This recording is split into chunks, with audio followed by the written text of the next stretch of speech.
I've been living in Los Angeles for 2 years, and I've never been this cold in my life. I will pay anyone here $300 for Gore-Tex gloves. Anybody. I'm serious, I have the cash. Before I begin, I must point out that behind me sits a highly admired President of the United States and decorated war hero, while I, a cable television talk show host, has been chosen to stand here and impart wisdom.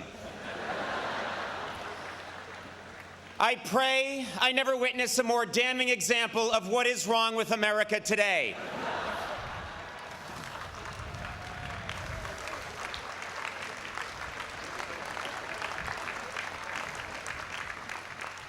Graduates, faculty, parents, relatives, undergraduates, and old people that just come to these things. Good morning and congratulations to the Dartmouth class of 2011.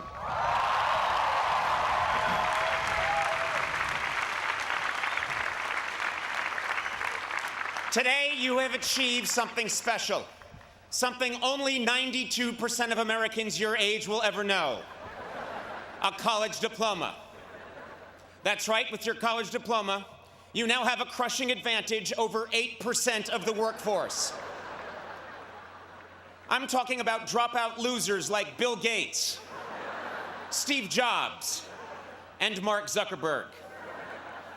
Incidentally, speaking of Mr. Zuckerberg, only at Harvard would someone have to invent a massive social network just to talk with someone in the next room. My first job as your commencement speaker is to illustrate that life is not fair. For example, you have worked tirelessly for 4 years to earn the diploma you'll be receiving this weekend. That was great. And Dartmouth is giving me the same degree for interviewing the fourth lead in Twilight. Deal with it. Another example that life is not fair: if it does rain, the powerful rich people on stage get the tent.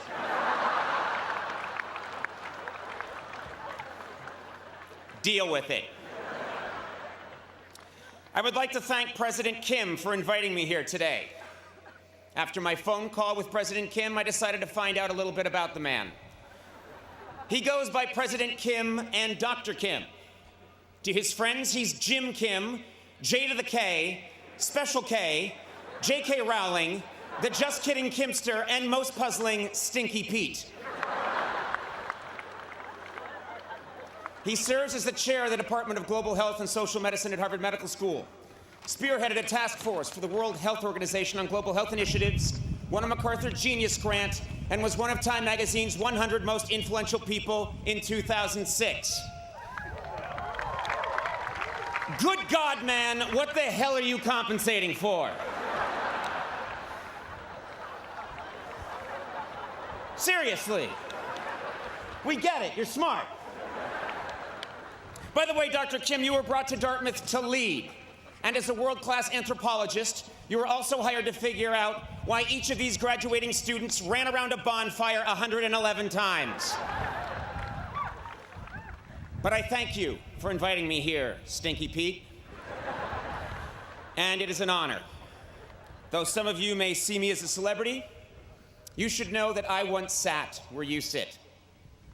Literally. Late last night, I snuck out here and sat in every seat. I did it to prove a point. I'm not bright, and I have a lot of free time. But this is a wonderful occasion. It's great to be here in New Hampshire, where I am getting an honorary degree and all the legal fireworks I can fit in the trunk of my car. You know, New Hampshire's such a special place. When I arrived, I took a deep breath of this crisp New England air and thought, wow, I'm in this state that's next to the state where Ben & Jerry's ice cream is made.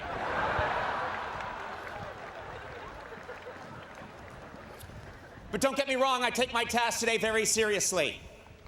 When I got the call 2 months ago to be your speaker, I decided to prepare with the same intensity many of you have devoted to an important term paper. So late last night, I began.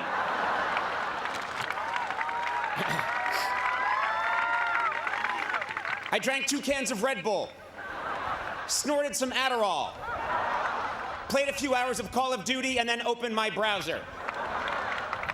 I think Wikipedia put it best when they said Dartmouth College is a private Ivy League university in Hanover, New Hampshire, United States.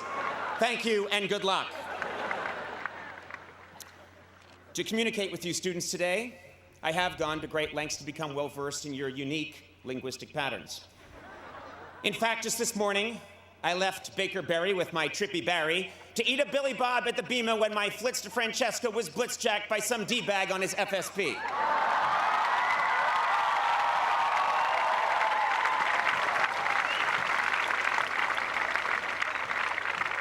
Yes, I've done my research.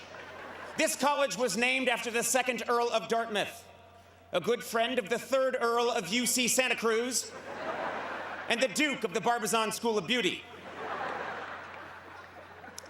Your school motto is Vox Clamantis and Deserto, which means voice crying out in the wilderness. This is easily the most pathetic school motto I have ever heard. Apparently, it narrowly beat out silently weeping in thick shrub and whimpering in moist leave without pants. Your school color is green. And this color was chosen by Frederick Mather in 1867 because, and this is true, I looked it up, quote, it was the only color that had not been taken already. I cannot remember hearing anything so sad. Dartmouth, you have an inferiority complex, and you should not. You have graduated more great fictitious Americans than any other college. Meredith Grey of Grey's Anatomy, Pete Campbell from Mad Men, Michael Corleone from The Godfather. In fact, I look forward to next year's valedictory address by your esteemed classmate, Count Chocula. Of course, your greatest fictitious graduate is Treasury Secretary Timothy Geithner. Man, can you imagine if a real Treasury Secretary made those kinds of decisions?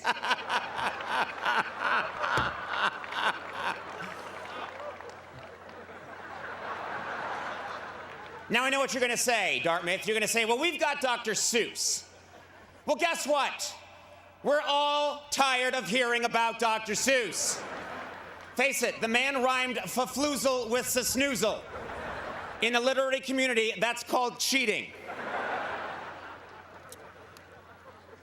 Your insecurity is so great, Dartmouth, that you don't even think you deserve a real podium.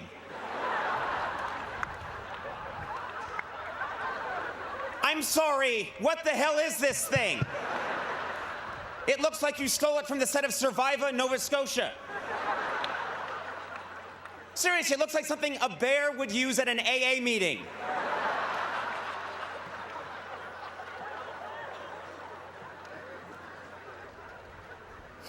No, Dartmouth, you must stand tall. Raise your heads high and feel proud. Because if Harvard, Yale, and Princeton are your self-involved, vain, name-dropping older brothers, you are the cool, sexually confident, lacrosse-playing younger sibling who knows how to throw a party and looks good in a down vest.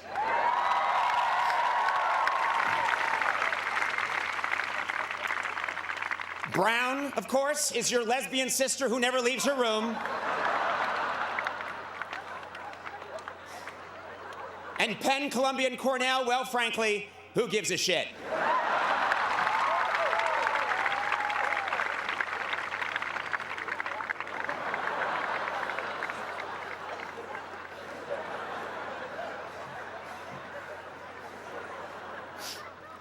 Yes, I've always had a special bond with this school. In fact, this is my 2nd time coming here. When I was 17 years old and touring colleges way back in the fall of 1980, I came to Dartmouth. Dartmouth was a very different place back then. I made the trip up from Boston on a mule. After asking the blacksmith in West Leb for directions, I came to this beautiful campus. No dormitories had been built yet, so I stayed with a family of fur traders in White River Junction. It snowed heavily during my visit, and I was trapped here for 4 months. I was forced to eat the mule, who a week earlier had been forced to eat the fur traders. Still, I love Dartmouth, and I vowed to return. But fate dealt a heavy blow. With no money, I was forced to enroll in a small local commuter school, a pulsating sore on a muddy elbow of the Charles River. I was a miserable wretch, and to this day I cannot help but wonder, what if I had gone to Dartmouth? If I had gone to Dartmouth, I might have spent at least some of my college years outside, and today I might not be allergic to all plant life, as well as most types of rock. If I had gone to Dartmouth right now, I'd be wearing a fleece thong instead of a lace thong.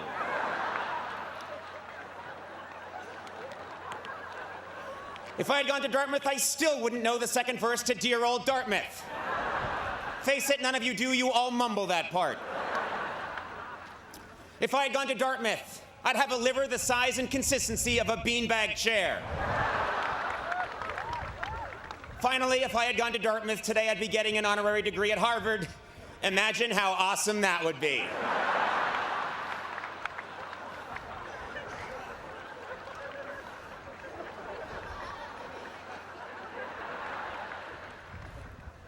You are a great school, and you deserve a historic commencement address. That's right, I want my message today to be forever remembered because it changed the world. To do this, I must suggest groundbreaking policy.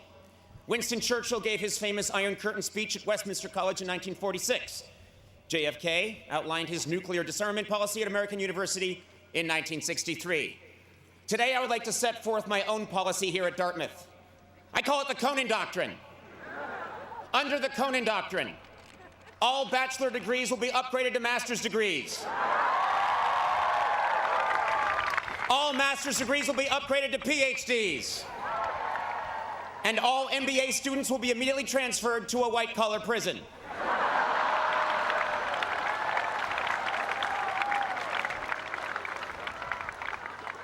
Under the Conan Doctrine, Winter Carnival will become Winter Carnival and be moved to Rio. Clothing will be optional, all expenses paid by the Alumni Association. Your nickname, the Big Green, will be changed to something more kick-ass, like the Jade Blade, the Seafoam Avenger, or simply Limezilla. The D-plan and quarter system will finally be updated to the 1/64th system. Semesters will last 3 days. Students will be encouraged to take 48 semesters off. They must, however, be on campus during their sophomore 4th of July. Under the Conan Doctrine, I will reinstate tube stock. And I will punish those who tried to replace it with field stock. Rafting and beer are a much better combination than a field and a beer. I happen to know that in 2 years, they were going to downgrade field stock to desk stock. 7 hours of fun sitting quietly at your desk. Don't let those bastards do it. And finally, under the Conan Doctrine, all commencement speakers who shamelessly pander with cheap inside references designed to get childish applause will be forced to apologize to the greatest graduating class in the history of the world, Dartmouth class of 2011 rolls!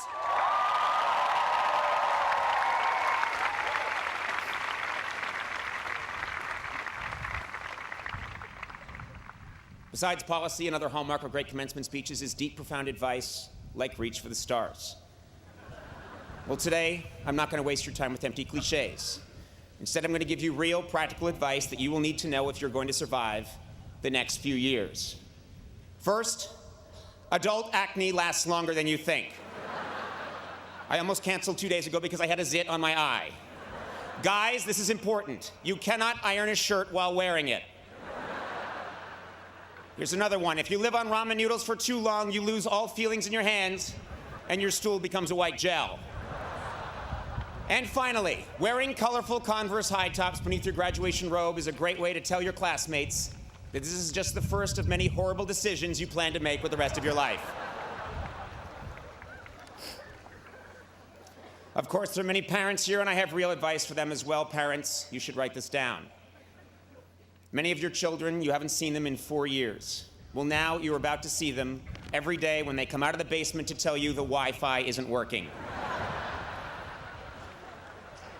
If your child majored in fine arts or philosophy, you have good reason to be worried. The only place they are now really qualified to get a job is ancient Greece. Good luck with that degree.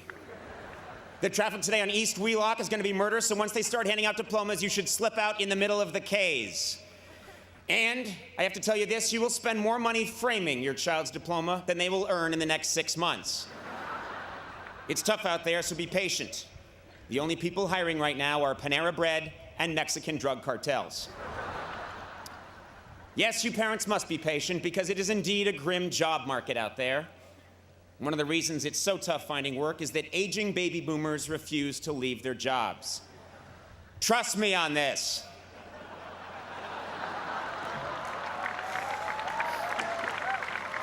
Even when they promise you for 5 years they are going to leave and say it on television, I mean, you can go on YouTube right now and watch the guy do it. There is no guarantee they won't come back. Of course, I'm speaking generally. But enough, this is not a time for grim prognostications or negativity. No, I came here today because, believe it or not, I actually do have something real to tell you. 11 years ago, I gave an address to a graduating class at Harvard. I have not spoken at a graduation since because I thought I had nothing left to say. But then 2010 came. And now I'm here 3,000 miles from my home because I learned a hard but profound lesson last year, and I have to share it with you. In 2000, I told graduates, don't be afraid to fail. Well, now I'm here to tell you that though you should not fear failure, you should do your very best to avoid it.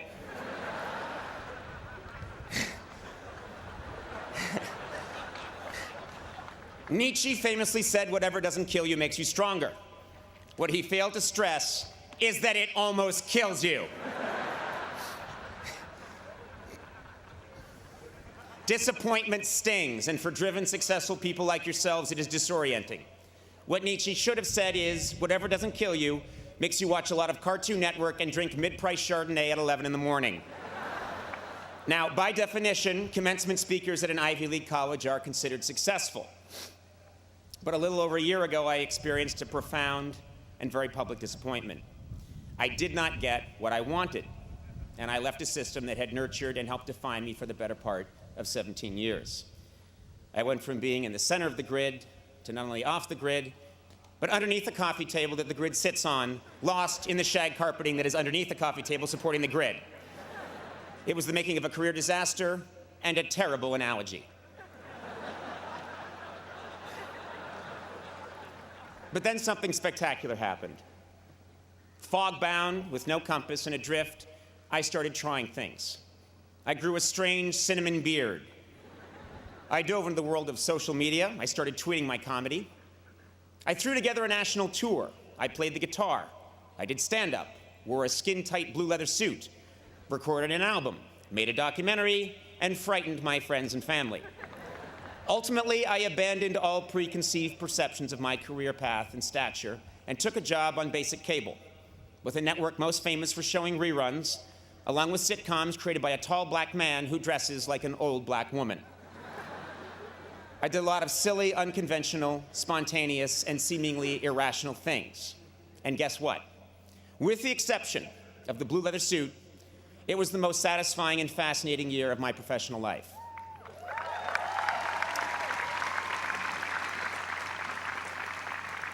To this day, I still don't understand exactly what happened, but I have never had more fun, been more challenged, and this is important, had more conviction about what I was doing. How could this be true? Well, it's simple. There are few things more liberating in this life than having your worst fear realized. I went to college with many people who prided themselves on knowing exactly who they were and exactly where they were going. At Harvard, 5 different guys in my class told me they would one day be president of the United States. 4 of them were later killed in motel shootouts. The other ones briefly hosted Blue's Clues before dying senselessly in yet another motel shootout. Your path at 22 will not necessarily be your path at 32 or 42. One's dream is constantly evolving, rising and falling, changing course. This happens in every job, but because I have worked in comedy for 25 years, I can probably speak best about my own profession. Way back in the 1940s, there was a very, very funny man named Jack Benny. He was a giant star, easily one of the greatest comedians of his generation. And a much younger man named Johnny Carson wanted very much to be Jack Benny. In some ways he was, but in many ways he wasn't. He emulated Jack Benny, but his own quirks and mannerisms, along with the changing medium, pulled him in a different direction. And yet, his failure to completely become his hero made him the funniest person of his generation. David Letterman wanted to be Johnny Carson, and was not. And as a result, my generation of comedians wanted to be David Letterman. And none of us are. My peers and I have all missed that mark in 1,000 different ways. But the point is this: it is our failure to become our perceived ideal that ultimately defines us and makes us unique. It's not easy, but if you accept your misfortune and handle it right, your perceived failure can become a catalyst for profound reinvention. So, at the age of 47,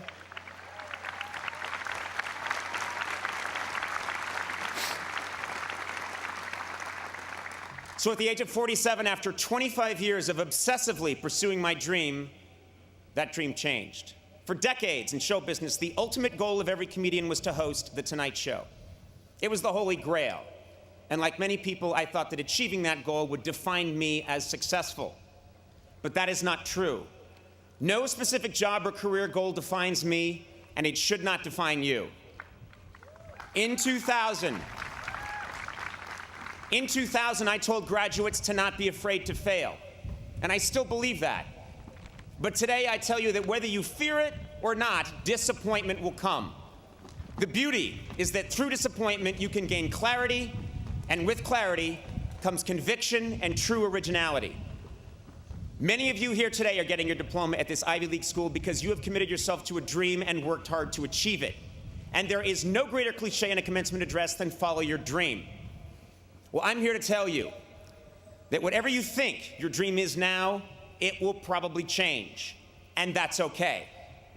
4 years ago, many of you had a specific vision of what your college experience was going to be and who you were going to become. And I bet today most of you would admit that your time here was very different from what you imagined.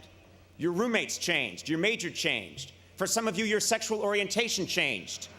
I bet some of you have changed your sexual orientation since I began this speech. I know I have. But through the good, and especially the bad, the person you are now is someone you could never have conjured in the fall of 2007.